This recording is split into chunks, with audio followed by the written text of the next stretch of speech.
the era of the peacock, the future of India's soft power. So now over to Anaga. You have 15 minutes maximum Yes, for your sir. presentation. Thank you, sir.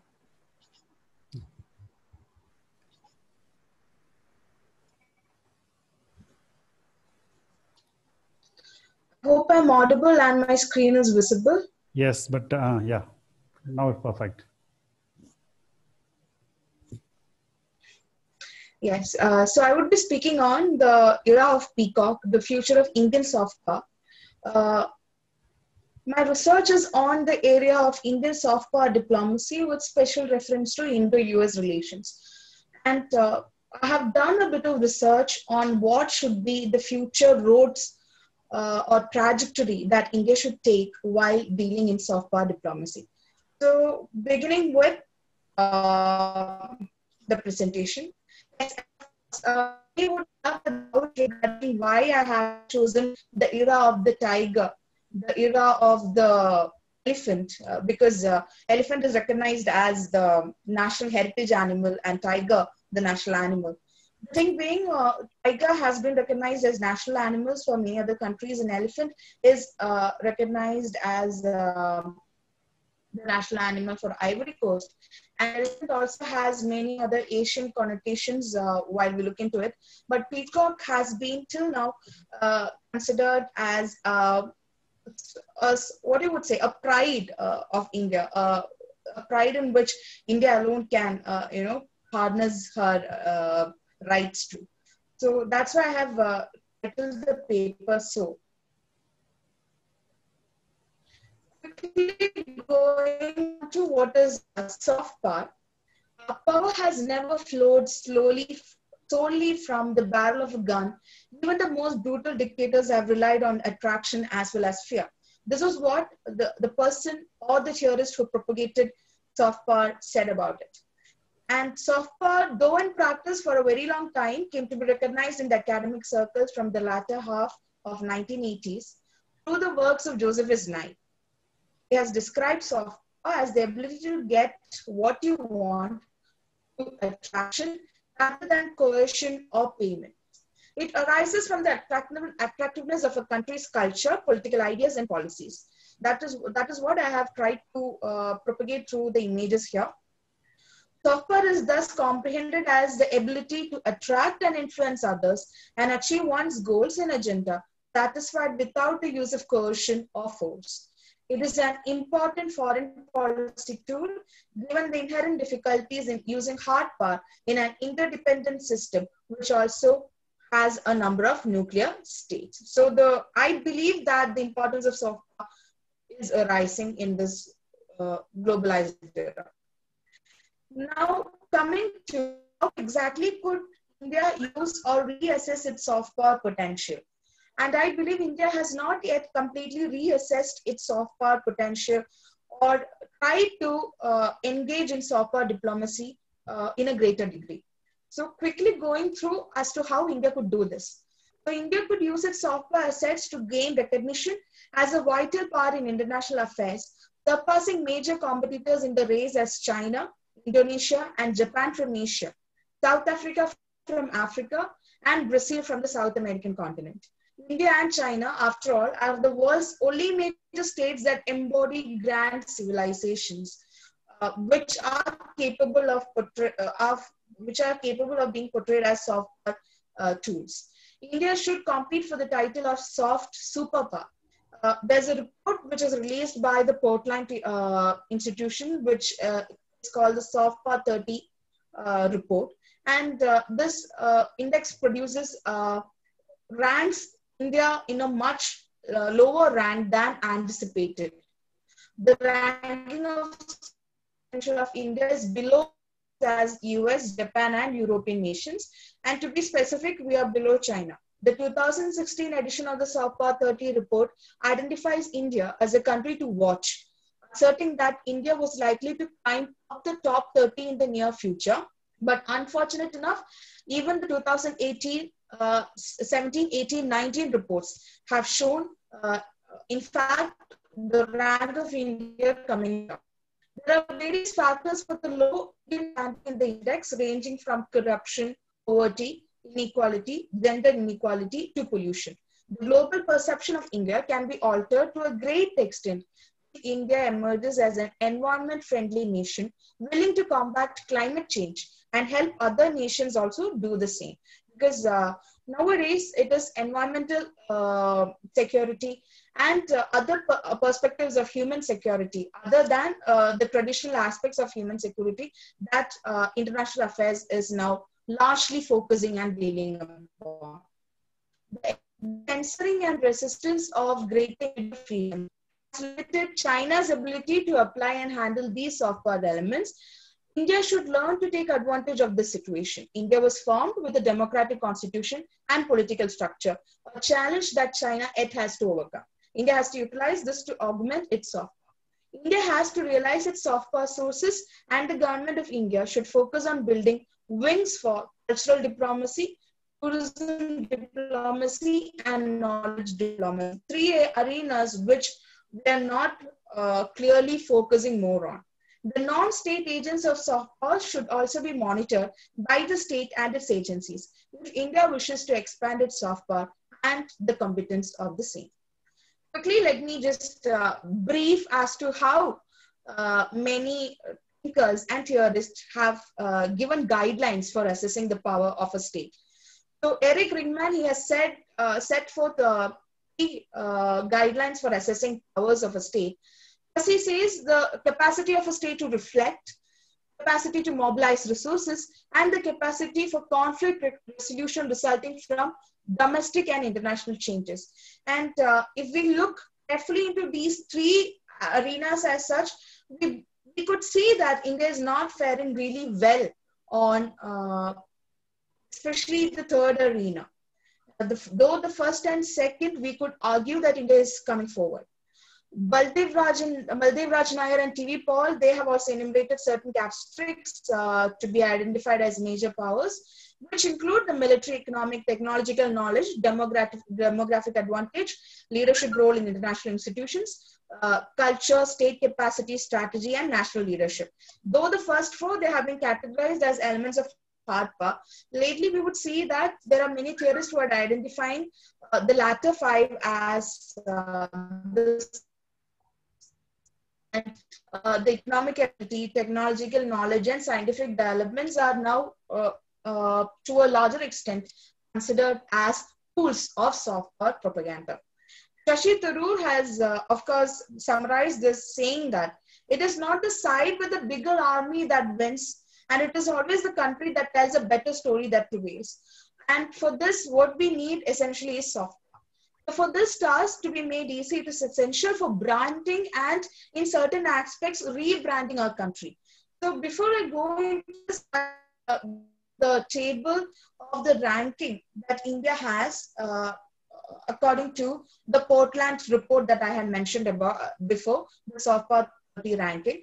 Culture, we are ranked 23rd. The aggregate rank is 43rd. We've seen that is the gastro diplomacy arena, we have 35th. Technology 34th, luxury goods 40th, whether the country is welcoming to tourists 42nd, the presence in global affairs 42nd rank, the visit for work or study, and it is only 47th rank. Certain arenas, especially the last three arenas, are very important to create public diplomacy and people-to-people diplomacy in countries, and that is the areas exactly where we are faring really poor. So India is able to overcome certain challenges of soft power and find solutions for the same. The leverage of Indian power would be augmented through soft elements of power only. And quickly, I would just mention that on a scale of 0 to 6, according to Salil Shetty, who has done a study on what are the challenges of soft power. On a scale to 0 to 6, he has mentioned these factors, that is the religious intolerance, barriers of free speech, caste conflicts, visa problems, and aggressive foreign policy as major issues or challenges affecting Indian soft power diplomacy. So we had mentioned about rebranding. We already have started with the public diplomacy division of the Ministry of External Affairs. So many believe that this rebranding is necessary because India's inability to obtain a leadership position is a result of widely held stereotypical and negative images of India, especially in the West. So we need to change these ideas to come forward, and that could be done by rebranding the country. And to do this, there are certain agendas that needs to be followed. For example, the public and private media houses, which would benefit India's foreign policy aspirations, should be given a clear-cut agenda as to what India wants out of them. It must be noted that many Indian newspapers and channels have very customers, operating mostly from America and Britain. So we need to expand in that arena also. This is a real challenge and constraint to reporting. Indian newspapers and channels are not in popularity abroad and are least focused to disseminate Indian perspectives on global affairs. The Indian way of narration and interpretation of history, that is the second barrier that we need to overcome, because it's high time that certain aspects of history are relooked and reassessed and rewritten. So the Indian Council for Historical Research should encourage studies and explorations in such arenas. To improve the soft power ranking, India should prove that it still retains its problem-solving capabilities of the past and is ready with the solutions to address the concerns of today as well. The best example that I could think of right now is the Namaste diplomacy during the times of COVID. We even had the photo of German Chancellor Angela Merkel addressing many foreign dignitaries and diplomats with Namaste. India should not consider it a burden of the need to develop and advance its military and nuclear technology. If acquiring nuclear energy is the course of action that needs to be followed in today's time, India should not consider it any less virtuous to possess it. India could strongly advocate for disarmament by declaring that the process should begin with states overarmed and the underarmed should not be targeted to do the same.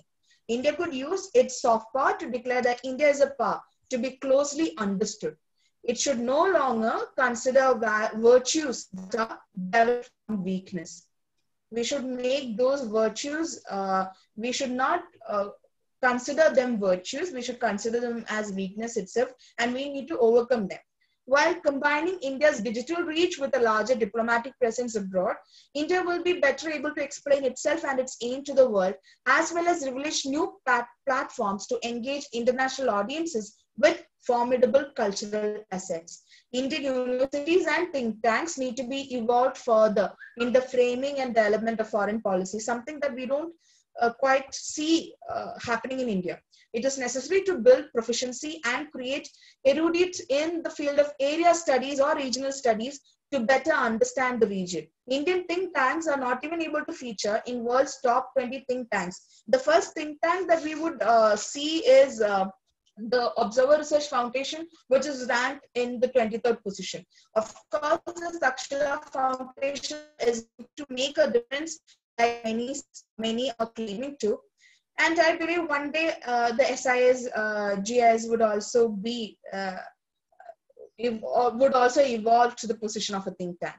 Now, exactly could we do to revive and propagate arts culture, or how could the government incorporate certain measures to improve cultural diplomacy? Providing cultural quota for admissions to government colleges and government jobs. This would instill in Indians a constructive approach towards Indian culture and art forms. That could be done. The idea of cultural social responsibility. We have the idea of corporate social responsibility. So why not cultural social responsibility, where the corporate should be to invest in and promote Indian culture and art. Mentioning about the Information and Broadcasting Ministry along with the Ministry of Culture could create art and cultural awareness campaigns. The local governments and state governments should include a government-run space for art and cultural performances in the city planning and administration, where weekly performance by eminent personalities or a discussion on art and architecture in the state or India could pursue. Kriti Kalyan says, the health and education says, Swachh Bharat says, why not a culture and art says, would definitely increase the relevance of culture and heritage in policy formulations, encouraging academic intervention in external affairs and foreign policy, formulations.